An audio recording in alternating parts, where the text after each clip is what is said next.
बिहार सरकार के सामाजिक सुरक्षा योजनाओं के अंतर्गत वृद्धा, दिव्यांग और विधवा सहित सभी पेंशन राशि को बढ़ाने की घोषणा के बाद राज्य की सियासत में एक बार फिर बयानबाजी तेज हो गई है। इस फैसले को लेकर नेता प्रतिपक्ष तेजस्वी यादव ने दावा किया कि यह कदम उनके दबाव में उठाया गया है। इस पर जदयू के वरिष्ठ नेता और विधान परिषद सदस्य गुलाम गौस ने करारा पलटवार किया। उन्होंने कटाक्ष करते हुए कहा कि हाँ, सभी काम उन्हीं के ऐलान पर हो रहा है। जितना भी विकास का काम हमने किया सब उन्हीं के कहने पर किया गया है। अब कुछ दिन में ये भी कह देंगे कि हमारी उम्र नीतीश कुमार से ज़्यादा है।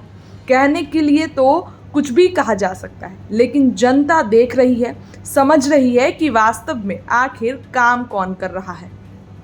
गुलाम गौस ने सीटों के बंटवारे को लेकर भी स्पष्ट किया कि जदयू सभी 243 सीटों पर तैयारी कर रही है।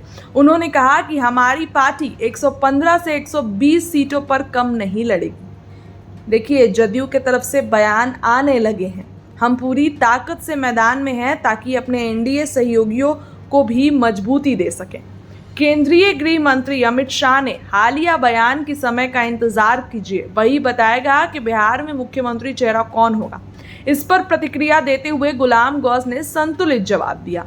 उन्होंने कहा कि अमित शाह ने ठीक कहा कि समय ही बहुत निर्णायक होता है। अब हवा ही करेगी रोशनी का फैसला। दम जिस दिए में होगा वही दिया रह जाएगा।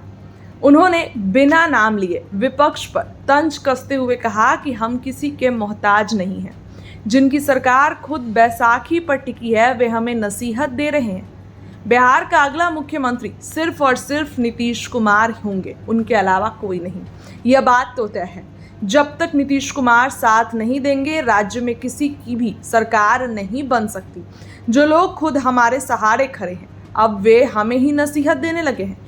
ये वही हाल है जैसे मेरी बिल्ली हम ही को म्याऊं। देखिए, चुनाव से पहले बयानबाजियां तेज हो गई है। जिस तरीके से अमित शाह का बयान आ गया, हालांकि इस पर तो जदयू के ये नेता ने जिस तरीके से संतुलित जवाब दिया, लेकिन चुनाव से पहले अब जिस तरीके का बयानबाजी हो रही है, देखिए एक बार फिर से अमित शाह ने ये बात कह दिया है, तो ऐसे में तो सवाल उठने लगते कि क्या नीतीश कुमार फिर से कोई बड़ा फैसला लेंगे? क्या नीतीश कुमार का कोई अगला कदम जो है फिर से बिहार की राजनीति में तख्ता पलट कर सकता है? तमाम सवाल है। देखिए, इसके साथ ही जदयू ने ये भी ऐलान हो गया है कि 115 से 120 सीटों पर हम कम चुनाव नहीं लड़ेंगे। इसके साथ ही बीजेपी के घटक दल भी तो हैं। कैसे मनाया जाएगा? जब जदयू ही इतनी सीटें ले लेगी तो चिराग पासवान के डिमांड को कैसे फुलफिल किया जाएगा? उपेंद्र कुशवाहा वो भी तो नाराज चल रहे हैं और इधर जीतन राम मांझी की भी अपनी डिमांड है।